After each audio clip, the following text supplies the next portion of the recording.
verses 10 through 12.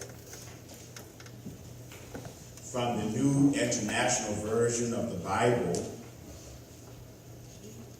you will find these words. After Job had prayed for his friends, the Lord restored his fortunes and gave him twice as much as he had before. All his brothers and sisters and everyone who had known him before came and ate with him in his house. They comforted and consoled him over the trouble the Lord had brought on him, and each one gave him a piece of silver and a gold ring. But the Bible says the Lord blessed the latter part of Job's life more than the former part. Let us stop right there. Let us pray. Gracious God, we need to hear a word from you. And so now, God, we confess that our hearts are open, our ears are receptive, that we might hear what the Spirit is saying unto the church. Speak to our hearts, speak to our minds, speak to our will, until our will is lost in thine. In Jesus' name we pray. Amen. I'd like to talk about the season of restoration. Walking in a season of restoration. It is often said that many desire to have the patience of Job. Those who read the Bible and those who don't read the Bible have heard that phrase. You have the patience of Job. But when we look at the story of Job, there's so much that is involved and entwined within this story. This story is a part of the writings of the Bible, the literary writings of the Bible. Although it is believed that historically the events of Job happened sometime during the period of the book of Genesis. But this particular book is known not necessarily for its historical contribution to the Word of God, but it is known for its literary contribution, because in this story, amen, there might be some things that may or may not be historically validated, but in this story, it tells us a greater story of what it means to go through hell in your life and make it out on the other side. And if we can be honest with one another and honest with God, in each one of our lives, some rain has fallen. It is said that into each life, some rain must fall, but the sun will shine again. Into each life, some rain will fall. For some, it might be a nice afternoon shower. But for some, it might be one of those all-day rains. For some, you might be going through a hurricane or a tornado. But into each life, there is going to be some trials and some tribulations. The book of Job is a book that helps us, but it messes with us at the same time. Because when we look at the things that Job went through, many times we have the conception that if you do right, if you do good, then good things will always happen to you. But if something bad happens to you, then it means that you are being punished for some sort of sin or for some sort of issue in your life. But when we look at Job, in the midst of all that he went through, amen, he was set up to be in the position that he was in chapter number 42. Talk about it, Pat.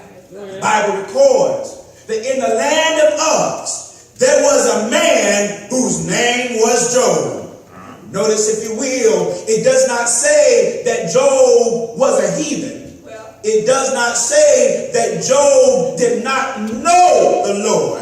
But the Bible declares that Job was a man, and he was blessed with a wife and children and all sorts of land and property and livestock.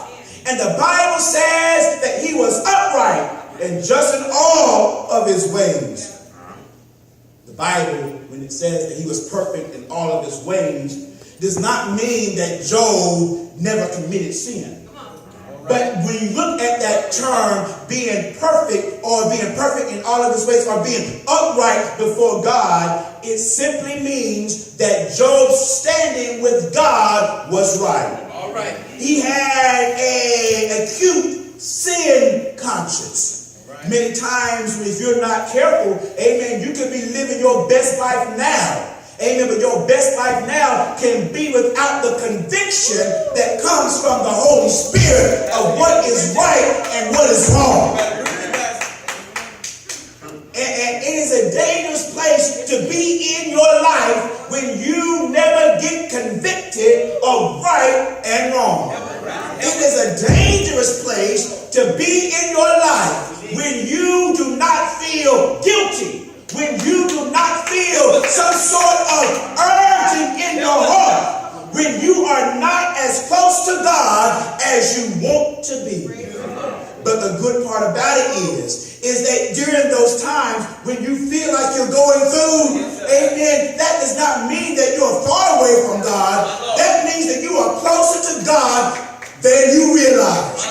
Because every time God knocks on the door of your heart, every time you cannot sleep at night, every time that you are wondering, what should I do or where should I go? That's not the enemy. That's just the good Lord saying, it's time to come back in. He helps us and reminds us that during the difficult moments in our lives, amen, it does not mean that you are far from God, but you are closer to God than you realize. When we look at Job, the Bible says that not only was there a man named Job, but the Bible introduces us to the enemy himself.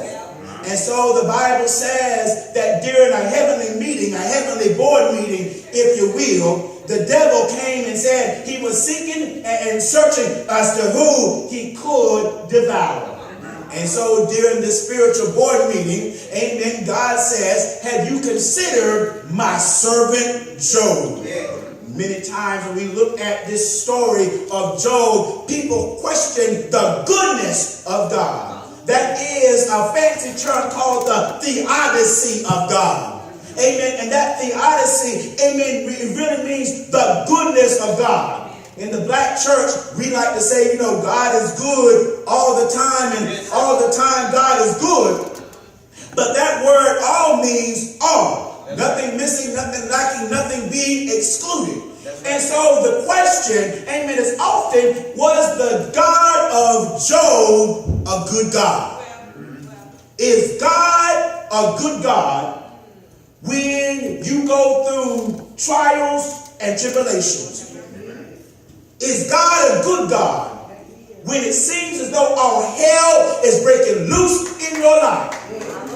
And push the point, Job was set up by God to lose all of his property, his children, amen. He lost everything seemingly that he had. Was Job's God a good God? Many times in our lives, we must wrestle that question. Because although it is easy for us to say yes, but when you're going through the go through, it will seem like that God has abandoned you, that God has forsaken you, that God somehow or some way has turned you over into the hand of your enemy. But in the midst of the going through, there is a process. There is a process of going through, because there is a process of restoration. The thing that I like about the way that God created humanity is that when God created humanity, he created us with the ability to grow. Physically, most of us, by the time that we reach our teenage years, we have grown all that we can grow. But then there are other areas of growth.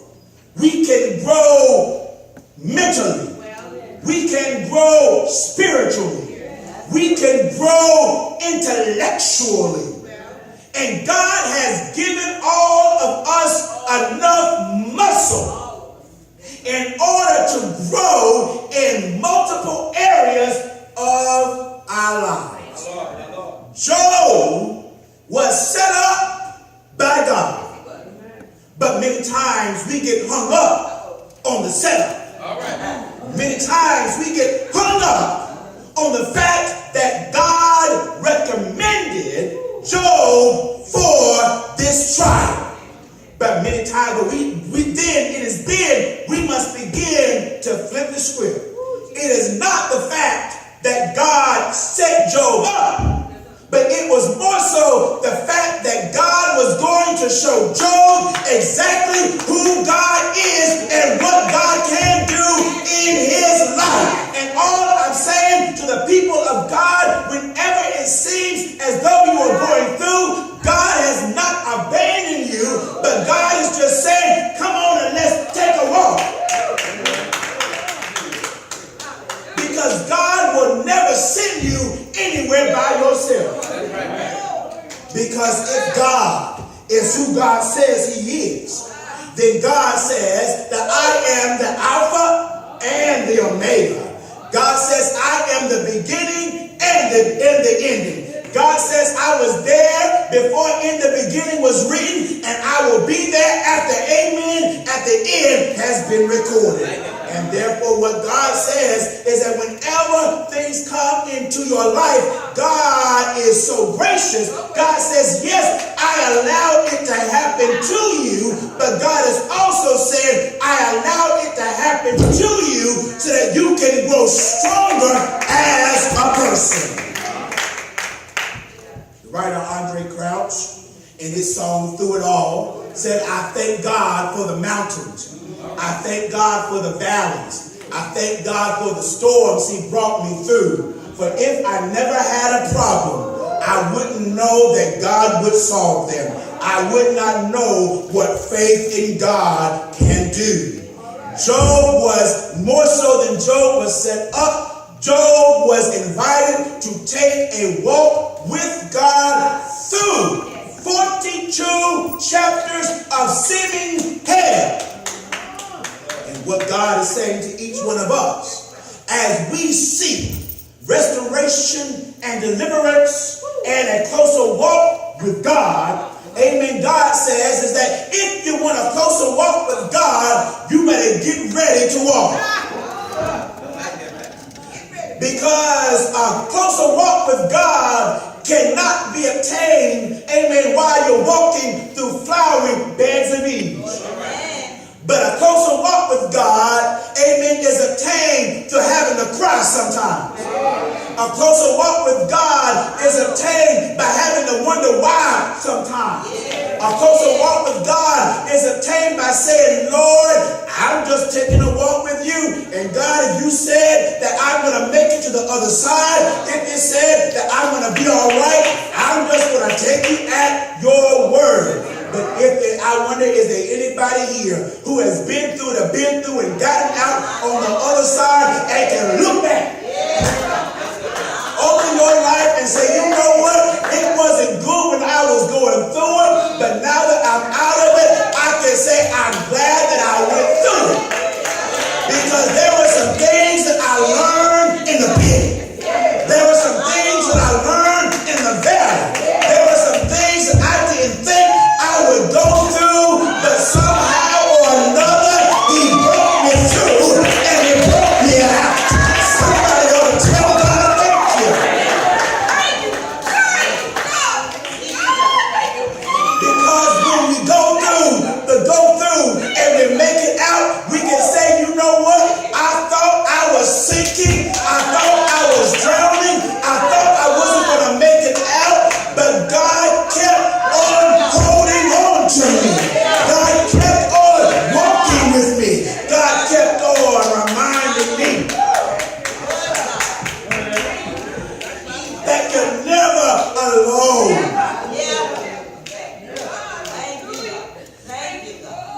And so God invited Job to go on a walk. And Job had to put on his walking shoes. Now, I know that many times we have a lot of good pair of shoes. Many people have $100 and $200 pair of shoes. Others are satisfied, amen, with the special down down at Wally World. Ain't nothing wrong with that. Just sit on your feet. But the walking shoes that I am referring to today are walking shoes that cannot be purchased at the shoe carnival, regardless of how many times you spin the magic wheel. The walking shoes that I'm referring to are shoes that cannot even be purchased on the clearance rack at your local store. But these walking shoes are shoes called faith. Substance, things hoped for, and the evidence of things not seen. Job had to put on his walking shoes so that he could walk through the journey with the Lord. But you see, on one end, we have the necessity for us to have faith in God. But can we be honest? I don't know anybody that likes to go through. I don't know anybody who likes to go through. Amen. And if you like to go through, amen, we might need to have prayer with you or something, because nobody, if they had their choice, would want to go through. Nobody would like to say, well, you know what, I'm glad this last time I got sick. But nobody would say, I'm glad, when this loved one or this loved one made their transition to go. No, we never like to go through. But guess what? Just as God has afforded us sunshiny days in the midst of, in the midst of the summer, God has also said that we're going to have to go through some stormy nights. And because we as humans must suffer from time to time, amen, suffering is both a principle and it is a reality. If there's anyone that says that I have never suffered in my life, amen, that is possible. But I submit to you today that if you have never suffered, amen, it is probably because, amen, you're in the hands of the tempter. If you have never had to cry at night, if you've never had to call on the Lord and say, Lord, get me out of this, it's probably because you aren't in the Lord's hands. Suffering is a principle and a reality. But you see, today, I submit that there is a season of restoration that is promised to each one of us. And so when we look at Job, yes, had to go through 42 chapters of hell. Yes, Job had to endure the loss of his family and his loved ones. Yes, Job had to endure the tempting or the trying by his friends. But I'm glad today that after Job went through 41 chapters, that there is a chapter number 42. Go ahead. And what are you trying to say, Pastor Messick? Is that after you've gone through chapter 1, and after you're going through chapter 21, after you're going through chapter 41, you just begin to flip the page, because there is a chapter number 42. And I wonder, is there anybody here that can say, God, I thank you for chapter number 42? Because it is in chapter number 42 where Job begins to see that God truly is on his side. It is through chapter number 42 that Job experiences his deliverance.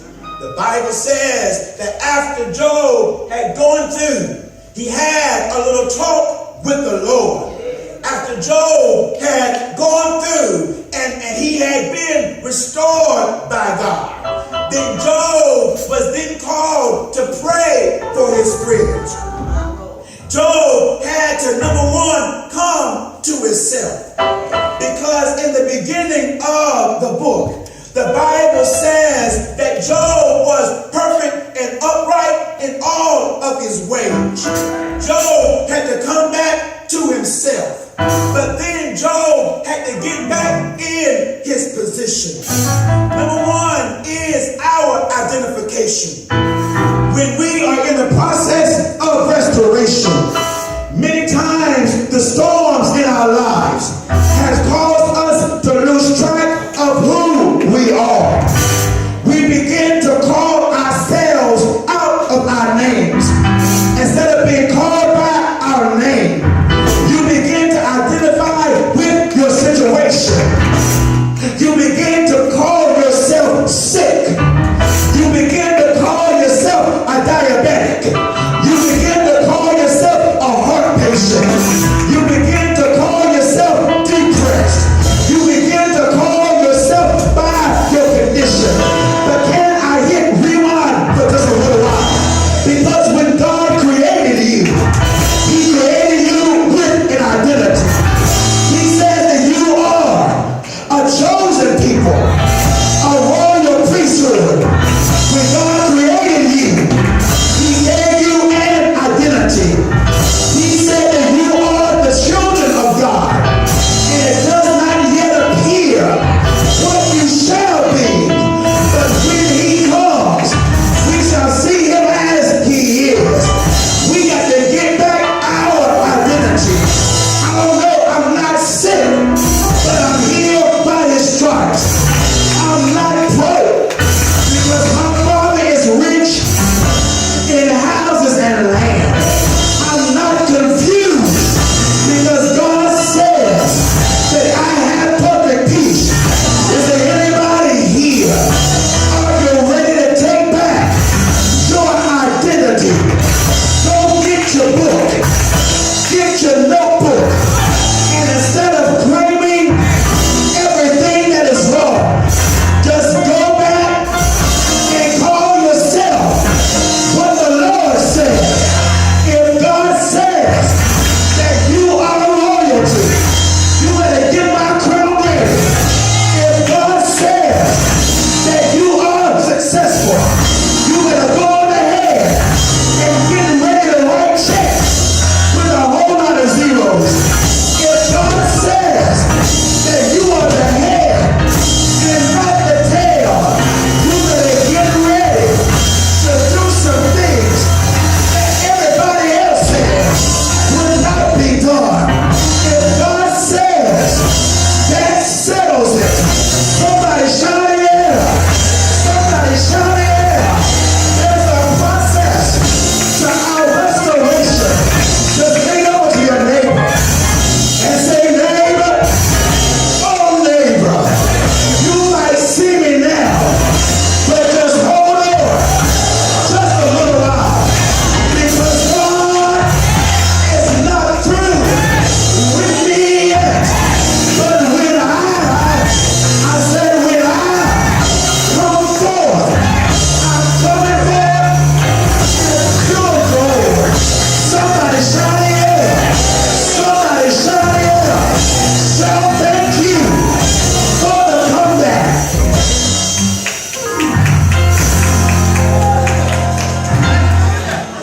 But not only is there an issue of our identification, there is an issue of our position.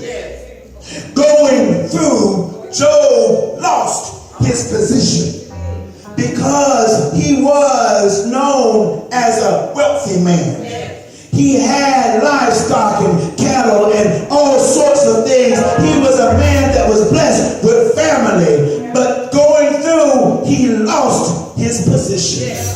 But I'm so glad today that when Job was restored, he not only got his identity back, but he got his position back. Today, what has life taken from you? Today, what has your storm taken from you? For some, it's your joy. For others, it might be some peace of mind. For others, it might even be a position or a title or a job or whatever it is. But I submit to you today that God wants to put you back where you are supposed to be. Notice I didn't say put you back where you were, because for everybody, God might not want you to go back where you were. For some folks, amen, you said goodbye to some folks, amen, and it was a good thing you said goodbye to them. For some folks, amen, you got rid of that Negro, and it was a good thing you got rid of him. You don't want that one back. Now God wanted to give you another one, but not that. For some, you might have lost a position or a job. God might not want to take you back where you came from. But God says all of the things that you went through is nothing more than preparation to take you where you are supposed to be. Job had to restore his position. And when Job was restored, Job, the Bible says that the friends who talked about it, the friends who said that he was sinning against God, are the same friends that had to come back and apologize to Job. Job had to restore his position. But then the last thing is that Job had to live in his new season. And church, I'm so glad today, as I get ready to take my seat, that life is full of seasons. Winter, spring, summer, and fall. But for Job, he had another season. And that was his season of restoration. For the Bible says that after Job had gotten back all of what he had, the Bible says that in this new season, that God gave him double for his trouble. And yes, there are times in our lives where we find ourselves at the intersection of grace and mercy. We find ourselves at the intersection of justice and mercy. Because justice said that you were on your way to hell. Justice said that you were sinking to rise no more. Justice said you got your just deserved. Justice said that there was no way for you to come back. But I'm so glad that the Bible says that surely goodness and mercy shall follow me all the days of my life. Just lean over to your neighbor and say, neighbor, oh neighbor, get ready to live in your new season.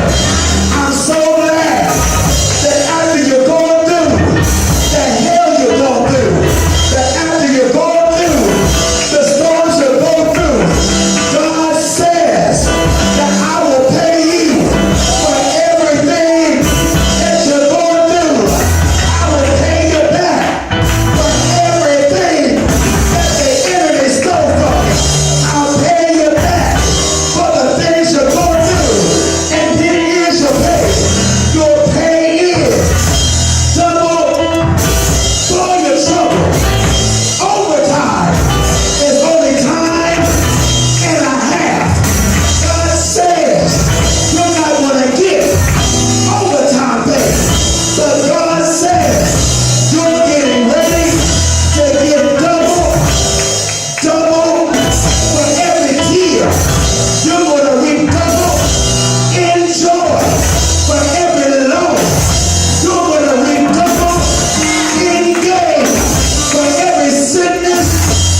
you think